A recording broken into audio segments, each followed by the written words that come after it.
Je disais que quelqu'un qui naturellement a dragué sa première copine avec une photo de la Tour Eiffel, faut pas croire que ce type-là il va te dire qu'on peut dire non à Macron. Et donc vous avez la suite donc ces excitations donc de certains types dans la sous-région des colonels Guénéba Diaba et tout ce qu'on sait qui pensent que il suffit donc de se lever un bon matin, boire un Nescafé et débarquer un bataillon pour décider de ce qui doit être la marche des peuples. Nous en tout cas on les attendait de pied ferme ces bataillonneurs pour tester quelque chose. Donc je vais dire simplement que aujourd'hui, les armées de l'AES, ou du moins les dirigeants de l'AES sont dans une dynamique de construire quelque chose, et il faut le dire, qui n'a pas été quelque chose qui est venu comme ça.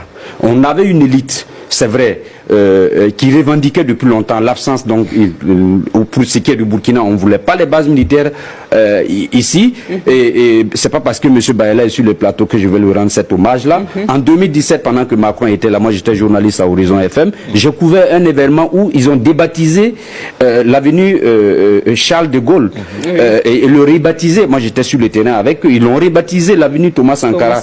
Et le capitaine Ibrahim Traoré, qui est de notre génération également, il a compris toute la mesure et toute la quintessence donc de cette démarche-là. Quand ils sont arrivés, ils ont baptisé cette rue-là.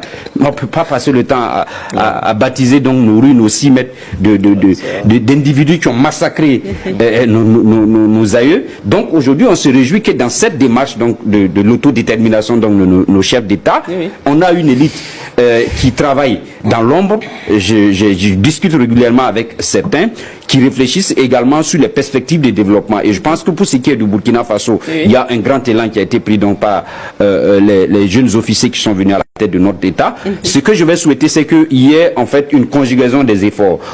Il nous faut une infrastructure idéologique pour réfléchir quel type de Sahéliens demain pour conquérir le monde.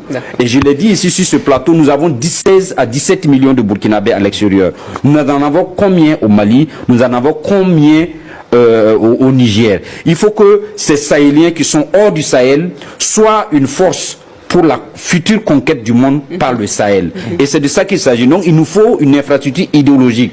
C'est vrai, il y a des individus qui sont dans l'administration, etc., qui ne croient même pas à cette AES-là. D'autres s'en moquaient. J'ai vu d'autres qui ont été merveilleusement décorés après avoir insulté donc les chefs d'État. D'autres ont été décorés cette année. Moi, j'en connais une vingtaine. Pour l'instant, on les observe dans leurs gesticulations. Mais la vérité, c'est que il nous faut une nouvelle élite et une infrastructure idéologique pour réfléchir le nouveau système qu'il faut mettre en branle. Je vois que des gens sur des plateaux se moquent donc du panafricanisme, se moquent donc de la lutte d'autodétermination qui se passe ici. Je pense aujourd'hui que nous, comme je l'ai dit, nous avons eu des ancêtres qui étaient très sérieux. Et la plupart de nos ancêtres, c'est des gens qui ont réfléchi, qui ont produit et qui ont su en fait construire des bases idéologiques auxquelles nous pouvons nous inspirer. Nous avons, comme je l'ai dit, Joseph Kizerbo, nous avons le professeur Laurent Badou qui est toujours vivant. Ils sont très nombreux d'ailleurs dans le secteur de la recherche, le CAMES, etc. Il y a des gens qui réfléchissent vraiment.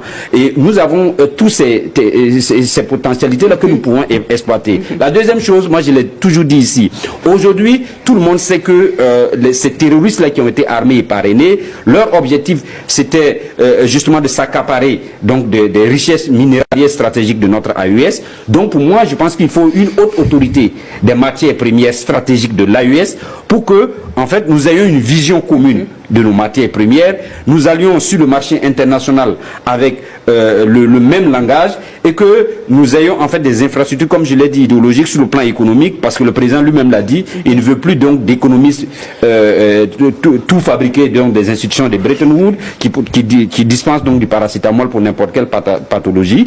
Il veut en tout cas une nouvelle élite de macroéconomistes et de microéconomistes qui en réalité puissent donner et injecter de nouveaux référents dans la dynamique de ce qui se passe. Donc ce que nous allons souhaiter, c'est qu'effectivement, à l'aune donc des décisions qui seront prises donc autour donc de cette conférence-là, qui est, en fait, moi en tout cas je suis de cette théorie-là, une chicotte auprès donc de ceux qui conduisent donc la mise sur pied des projets et programmes, parce que j'avoue que depuis la première conférence, moi je suis de ceux qui n'étaient pas très satisfaits, parce que quand il y a eu donc le projet de la Web TV, j'ai dit ben ces messieurs-là ils nous prennent pour des dingos ou quoi, parce que on ne peut pas comprendre que 3 États se réunissent et sont incapables de mettre en place une télévision, une radio, et par la suite on a vu que c'est venu, on était très fiers, parce que nous, peuple de l'AES, nous qui fréquentons les populations à la base, il y a ce besoin pressant là. Donc moi je pense que il faut une haute autorité des matières premières stratégiques de l'AES. Il faut également travailler sur comment développer des bourses d'études en tout cas entre les étudiants des différentes universités, parce que c'est cette élite-là, il faut commencer à la préparer, et les ministres donc des enseignements supérieurs et de la recherche doivent travailler dans ce sens-là, parce que si vous remarquez, il y a des entités aujourd'hui qui se trouvent donc dans nos pays, qui conduisent des projets et programmes avec certains leaders donc dans nos différents pays, et ça, je pense que l'AES doit être vigilant, et je l'ai dit la fois dernière, il nous faut aujourd'hui en fait des ambassadeurs de l'AES qui parlent au nom de l'AES. On a aujourd'hui quelqu'un qui coordonne donc la force unie de l'AES, on parle le même langage dans ce sens-là. Aujourd'hui, il nous faut un représentant de l'AES pour n'importe quelle entité regroupée dans le monde. Il faut que l'Union européenne vienne parler avec le responsable de l'UE pour l'AES. Il faut que les États-Unis parlent. Quand il s'agit des grandes décisions, des grands ensembles, il faut que nous ayons des gens qui parlent à ces gens-là, et que nos chefs d'État deviennent de moins en moins accessibles par n'importe quel kidam qui saute du premier avion qui se retrouve ici et qui a accès facile à nos chefs d'État. Donc je pense qu'il faut vraiment travailler ces symboles-là, parce qu'il y a ce qu'on appelle la domination symbolique. Si vous regardez régulièrement les gens qui sont reçus à Matignon, comment ils sont tapotés aussi bien par les joues mais également par le dos, il y a ces petits aspects symboliques-là qui en tout cas il faut travailler à éviter, parce que l'humiliation qui a été faite donc à notre papa Rochman Christian Kaboré ici, je ne crois pas qu'avec ces 3 dirigeants là quelqu'un ose en tout cas répéter cet exercice qui voilà. Donc moi je pense qu'il faut construire sur le plan symbolique et également ces aspects là.